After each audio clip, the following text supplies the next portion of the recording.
Because like there were some people who were trying to make it, they were going to do a remaster of GoldenEye, and then MGM fucking shut them down.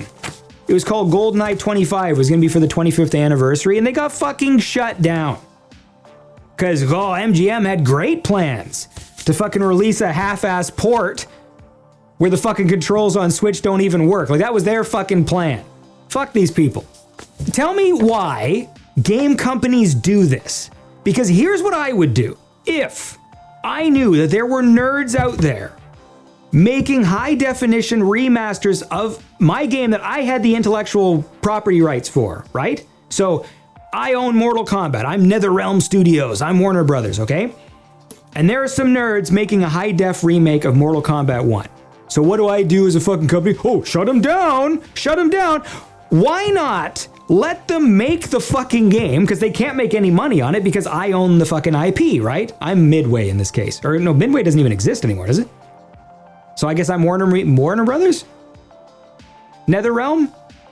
NetherRealm was owned by Warner Brothers, right? Is that how it works? Okay. So here's my plan. Tell me why this is a bad plan.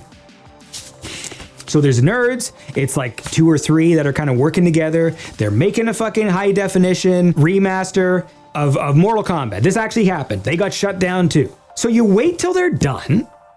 Then you come in. And this is the thing. You get to be a fucking hero. And you get to save a ton of fucking money, and you potentially get to make a lot of money at the same fucking time. You sweep in at the end. Here's the deal, guys.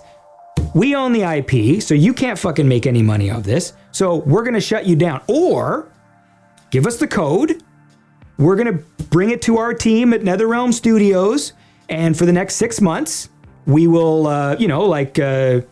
play test the game, make sure it works, and we will officially release it, and we'll give you 50 grand, 100 grand for your time, right? Considering these nerds probably worked for like several years. They would probably gladly take that money, A, because they can't make any money off the game because it's using something they don't have the rights to. The fact that they actually get paid by the company, and the fact that the game actually comes out. Meanwhile, NetherRealm Studios had to do nothing.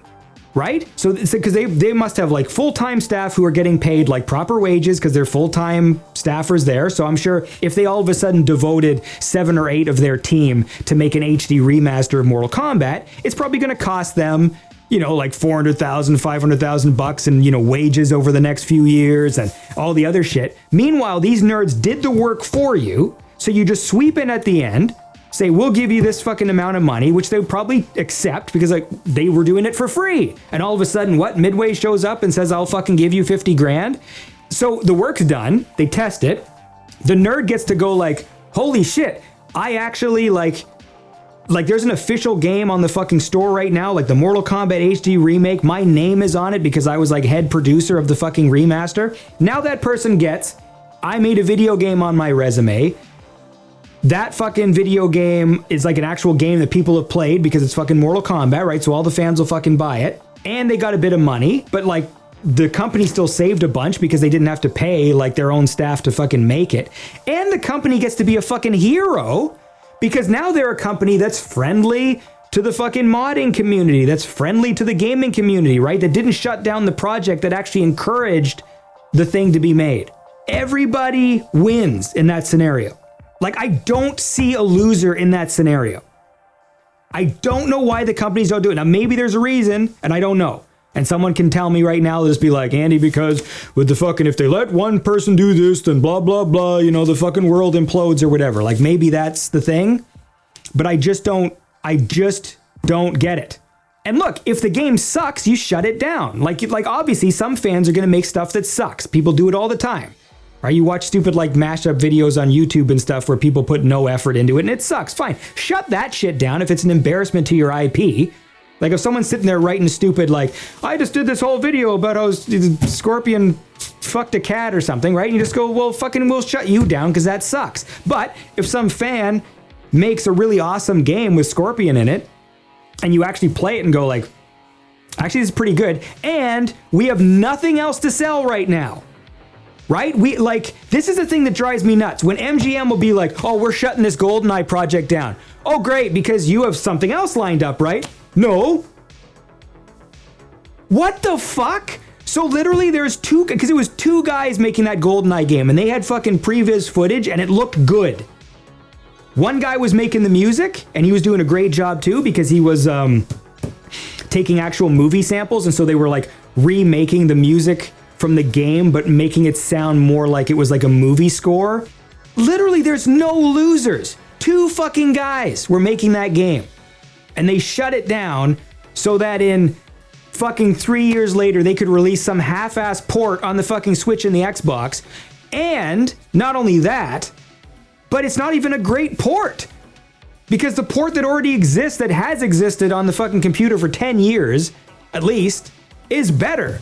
Because in your emulator you can go fucking up-res this to fucking 4K, turn the anti-alias thing all the way to 2000 if you got a good enough video card. Anthropic filtering, or whatever the fuck that is, that makes the background, you can see further into the background. And I noticed glitches in the Xbox version that I don't even see in the emulated version. Like when things are in the distance on the Xbox, the characters become like lower polygon, and that doesn't happen in the emulation version. It only happens on the Xbox. It was weird. Like at first I was like, why all of a sudden like the guy goes into the background, his head becomes just like one big cube? Like that, I don't even know what that is. So I don't know. And I'm not a lawyer, but from where I sit, if you are a nerd and you do all the work for a company that has no other product to sell, because okay, I will give you, if Mortal Kombat 12 comes out and the game is right about to release, so they know this is going to be our fucking cash cow for this year and the DLC for the next few, and then some nerds make a Mortal Kombat remake that some of the hardcore fans might actually rather play than this new thing. They go, oh shit, like they made an HD remaster of Mortal Kombat Trilogy. I would rather play that than this new Mortal Kombat. Then I could see the company going, okay, I mean, like, let's fucking put this on ice because it's going to interfere with our sales. Now, of course, since they own the IP, they would also get that money. So it's a little weird. It's like Nintendo, you know, saying like, we're going to take Zelda off the store for a while because Mario's coming out and we don't want the competition. Like, okay, but you're getting all the money. So like, who cares? So in the case of this, I don't know why they don't. And like, the nerds are so passionate and they're doing it for free. Like, they do it for free. Maybe someone would say like, well, you're going to give a guy fucking 50 grand after they just made you a game that you're going to make millions on? Like, that's ripping somebody off. Right. Or you give them nothing and tell them to shut their fucking project down and then no one gets to enjoy it. And even if 50 grand is like undervaluing the work that they did, it would still be the most like heroic thing a company ever, like, even though it, like, of course there'd be those people online who would write like, I can't believe the company only gave them 50 grand. Compared to what? Compared to the situation where the company never gives anybody anything and fucking cancels the project. That's your fucking comparison.